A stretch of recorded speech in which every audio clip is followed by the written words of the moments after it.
যারা মনে করবে যে আমার রব আল্লাহ। আমাদের রবকে বলেন, একবার মুখ খুলেন, আমাদের রবকে?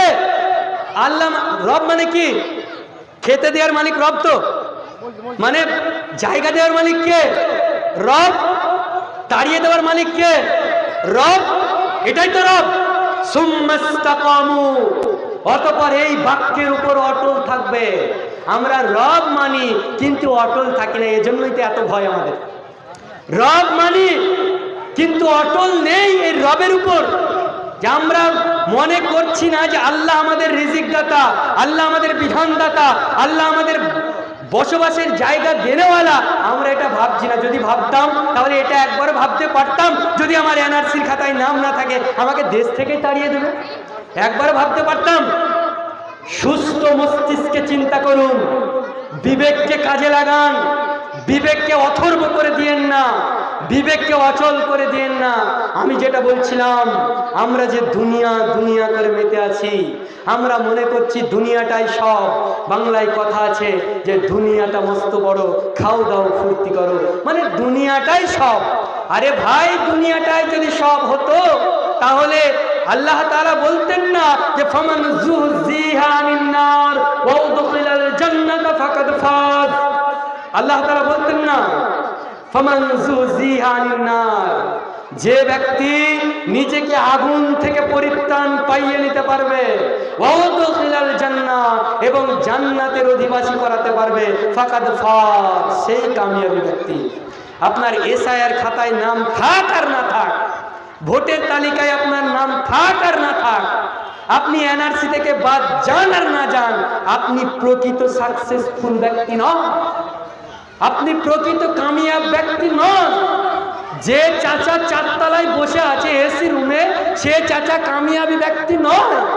যে চাচা প্রত্যেক দিন আপনার এসি গাড়ি নিয়ে ভ্রমণ করে, সে চাচা কামিয়াব ব্যক্তি নয়।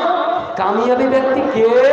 আল্লাহ তাআলা বলছেন ফামান যুহজিহা আনিন নার, কামিয়াবি ব্যক্তি তো সেই যে নিজেকে জাহান্নাম থেকে বাঁচাতে পারলো, ওয়া উদখিলাল জান্নাহ, এবং জান্নাতে নিজেকে প্রবেশ করাতে পারলো, ফাকাদ ফাজ, সেই কামিয়াবি ব্যক্তি। ওয়ামাল হায়াতুদ দুনিয়া, আর তোমরা যে দুনিয়ার উপর বসবাস করছো, এটা হচ্ছে ইল্লা মাতাউল গুরুর, এটা একদম ধোকার বস্তু ছাড়া কিছু নয়। এটা ধোকার বস্তু ছাড়া কিছু নয়। আপনার 4 তলা থাক, 10 তলা থাক, আপনার 100 তলা থাক, ব্যাংকে 1 কোটি টাকা থাক, 100 কোটি টাকা থাক, বিলিয়ন বিলিয়ন টাকা থাক, আপনার ট্রিলিয়ন ট্রিলিয়ন টাকা থাক, আপনার এগুলো প্রকৃত সাকসেস নয়। আপনার প্রকৃত সাকসেস সেটাই যদি আপনি জাহান্নাম থেকে মুক্তি পেতে পান এবং জান্নাতে প্রবেশ করাতে নিজেকে পারেন, সেটাই আপনার প্রকৃত কামিয়াব। তাই আমি আপনাকে বলতে চাচ্ছিলাম, এত টেনশন না নিয়ে আপনি দুনিয়াতে একটু কষ্ট করেন না, দুনিয়ার ধোকায় না পড়ে দুনিয়াতে একটু কষ্ট করেন। একটু ভাবেন না যে আপনার দাদু চলে গেছে, আপনার আব্বা চলে গেছে, আপনার ছেলেও হয়তো চলে গেছে। তারাও তো ভেবেছিল দুনিয়াতে বসবাস করব, তারাও ভেবেছিল দুনিয়াতে বিল্ডিং করব, তারাও ভেবেছিল দুনিয়াতে অনেক ব্যাংক ব্যালেন্স করব। তারা কোথায়? আপনার দাদু কোথায়? আপনার দাদু তো আপনার জায়গাটা দখল করেছিল, সে তো 1 ইঞ্চি জায়গা কাউকে ছাড়েনি। জায়গার জন্য হাজার মারামারি লাঠালাঠি কাটাকাটি হলেও করতে রাজি, সব রাজি ছিল। কিন্তু আপনার দাদু কোথায়? জায়গা নিয়ে গেছে। আপনার এতটুকু মনে হয় না যে আপনি যখন মারা যাবেন আপনার শরীরে যে পোশাকটা আছে, এই পোশাকটা পর্যন্ত রাখা হবে না? আপনার শরীরের পোশাকটা পর্যন্ত রাখা হবে না? এতটুকু আপনি বুঝেন না? শরীর থেকে পোশাক যদি না খুলতে চায়, মানুষেরা বলবে কোথায় ব্লেড আছে, কোথায় কাঁইচি আছে, নিয়ে আসো, কেটে বের করব, তবু ওকে একটা জামা দিব না, দুনিয়ার একটা জামা নিয়ে যেতে দিব না, কেটে বের করব, তাও ভালো, পোশাক পরে থাকা যাবে না। মেয়েরা নাকফুল পরেন, কানের দুল পরেন, গলায় হার পরেন, মারা যাবেন, অনেক কষ্ট করে একটা নাকফুল কিনেছেন, আপনি অনেক কষ্ট করে একটা নাকফুল কিনেছিলেন, খুব শখ বশত আপনি সেই নাকফুলটা আপনি নাকে দিয়েছেন, হঠাৎ করে আপনি মারা গেলেন, নাকফুল খুলছে না, নাক খুলতে চাচ্ছে না, কিছু লোক বলছে থাক, খুলছে না, কি করব, বেচারে অনেক কষ্ট করে নাক ফুলটা কিনেছে, ডিম বেচা টাকা, মুরগি বেচা টাকা, স্বামীর পকেট থেকে চুরি করা টাকা, অনেক কষ্ট করে বেচারি নাক ফুলটা কিনেছে, থাক। অনেক জনা বলবে খুলছে না, কি হয়েছে, কাটা যন্ত্র আনো, কাটো, কেটেও বের করে নাও, তবু দুনিয়ার জিনিস দেওয়া হবে না। চাচা একবার ভেবে দেখেছেন, আপনি যখন এই ইহকাল থেকে পরকালে যাবেন, আপনার দুনিয়ার বিল্ডিং পড়ে থাকবে, দুনিয়ার টাকা পয়সা সব পড়ে থাকবে চাচা, কিচ্ছু নিয়ে যাবেন না চাচা, কিচ্ছু আপনার সঙ্গে যাবে না। যাবে কি, আল্লাহর নবী সাল্লাল্লাহু আলাইহি সাল্লাম বলছেন ইত্তিবাউল মাইয়িত সালাসা, মানুষ যখন মারা যায় তার সঙ্গে মাত্র তিনটে জিনিস যায়। মানুষ যখন মারা যায় তার সঙ্গে মাত্র তিনটে জিনিস যায়, ইতবাহু আহলহু ওয়া মালহু ওয়া আমালহু, তার সঙ্গে যাবে আহাল বর্গ, তার সঙ্গে যাবে কিছু মাল সম্পদ, তার সঙ্গে যাবে ওয়া আমালহু, তার আমল। চাচা, আব্বা, ভাই, আপনি যখন মারা যাবেন আপনার সঙ্গে তিনটে ব্যতীত কিচ্ছু যাবে না। ভাবছেন আমার তো ধন সম্পদ যাবে, মানে আমি যা অর্জন করেছি সব আমার সঙ্গে যাবে, না।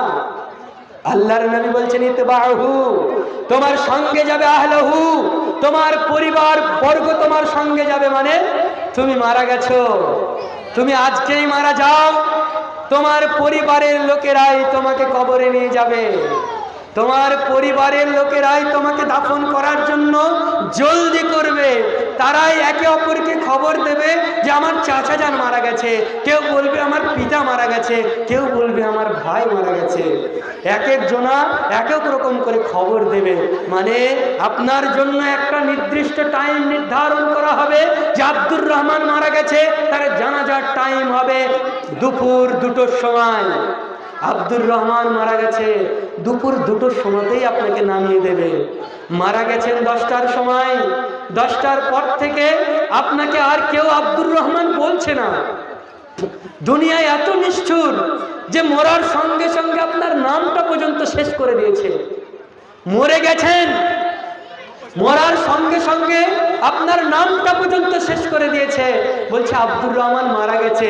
খানিকক্ষণ পরে বলবে যে লাশের দাফন কটায়, কেউ বলবে 2টোয় লাশের দাফন হবে, কেউ বলবে তাড়াতাড়ি লাশকে দাফন করো, কেউ বলবে লাশকে তাড়াতাড়ি গোসল দাও, কেউ বলবে লাশকে তাড়াতাড়ি কাফন করাও, লাশকে তাড়াতাড়ি ঘর থেকে বের করো।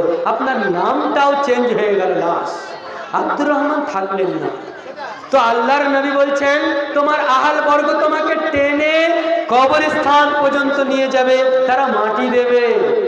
তোমার যতই কলিজার টুকরো ভাই হোক না কেন, তুমি তোমার ভাইয়ের জন্য অনেক কিছু করেছিলে চাচা, আপনি অনেক কিছু করেছিলেন, কিন্তু আপনার ক্ষমতা থাকবে না যে ভাইকে নিয়ে আপনি গড়ে যাবেন, বা আপনার ভাইয়েরও ক্ষমতা থাকবে না যে আপনার ভাই আপনার সঙ্গ দেবে। স্ত্রীকে খুব ভালোবাসতেন, স্ত্রীও আপনার সঙ্গ দেবে না। আমি যেটা বলতে চাচ্ছিলাম একটু বোঝার চেষ্টা করুন। আপনি যে এত অর্থ করে মেতে আছেন, এত দুনিয়া করে মেতে আছেন, এত SIR করে মেতে আছেন, এত NRC নিয়ে মেতে আছেন, তো এগুলো আপনার কি কাজে দেবে বলেন?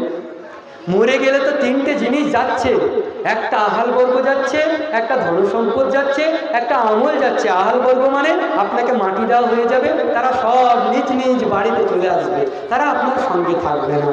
ধন সম্পদ বলতে এমন কিছু ধন সম্পদ নয় বাবজি, এমন কিছু আপনার সঙ্গে যাবে না, আপনার সঙ্গে যাবে না এমন কিছু, আপনার সঙ্গে যাবে সেটাই যেটা আপনি গোরস্থান, আপনি মসজিদে একটা খাটিয়ালি কিনে দিয়েছিলেন, আপনার টাকায় হয়তো কেনা ছিল, সেটা একটা সম্পদ, মানে সেটা দিয়ে আপনাকে বহন করে নিয়ে যাওয়া হবে, সেটা দিয়ে আপনাকে বহন করে নিয়ে যাওয়া হবে, সেটাও ফিরে চলে আসবে।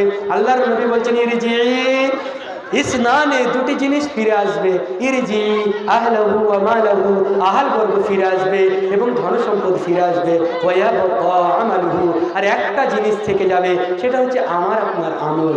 আমি আপনি যেটা করব, আমি আপনি যেটা নিয়ে ভাববো পরকালের জন্য, সেটাই আমার আপনার সঙ্গে যাবে। আজকে এই মসজিদের জন্য আমি আপনি যেটা দান করব সেটাই যাবে, আর যেগুলো ছেড়ে যাবেন সেটা আমার আপনার নয়। তাই আমি আপনাকে বলতে চাই, দুনিয়া নিয়ে এত বাড়াবাড়ি না করে, আগেও আপনাকে বললাম যে দুনিয়াটা ব্যবহার করেন যেমন একটা নৌকা চলছে, আপনার পানির উপরে নৌকা চলছে বলেই নৌকাটা চলতে পারছে। যদি নৌকার উপরে পানি উঠে যায়, নৌকা কিন্তু চলবে না, নৌকা ডুবে যাবে। তাই আবারও আপনাকে বলছি, শেষ কথা এটাই যে যাবেই যখন অনেক দূরে, সব ঘাটেতে নামতে নেই। দূরপাল্লার ট্রেনের নিয়ম, সব স্টেশনে থামতে নেই। বাবজি, আমাদের একটাই উদ্দেশ্য, আমাদের বহু দূরের গন্তব্য, আমাদেরকে জান্নাতে পৌঁছাতে হবে। এজন্য আমাদেরকে যে সে ঘাটে নামলে চলবে না, এজন্য যে সে স্টেশনে টপিস দিলে চলবে না। আমাদেরকে আল্লাহ তাআলা যেগুলোকে মানতে বলেছেন সেগুলোই টপিস দিন, যেগুলোকে বর্জন করতে বলেছেন সেই স্টেশনে আপনার ট্রেন যেন না থামে, তবেই সাকসেস হবেন। পরিশেষে আল্লাহ তাআলার কাছে দোয়া করি, আল্লাহ আমরা যেন তোমার উপর অটল থেকে, সুম্মাস্তাকামু, তোমার উপর অটল থেকে যেন আমরা মরতে পারি, সেই তৌফিক দিও। আমিন। ওয়া আখিরু দাওয়ানা আনিল হামদুলিল্লাহি রাব্বিল আলামিন। আসসালামু আলাইকুম ওয়া রাহমাতুল্লাহ।